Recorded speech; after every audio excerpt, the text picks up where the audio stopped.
మాత్రం తండ్రులు ఒప్పుకోరు. ఎందుకు ఒప్పుకోరు?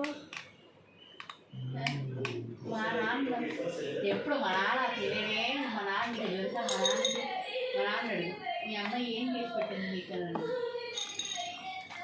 మా నాన్న ఎప్పుడు వంట చేసి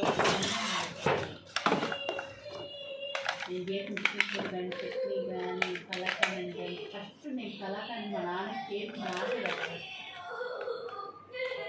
ఎక్కడ పెట్టే వెళ్ళిపోతాను నేను నిద్ర అలా ఉంటే నేను చేస్తాను. నేను చాలా చేస్తాను. మీకేమో అలా అనిపిస్తాను.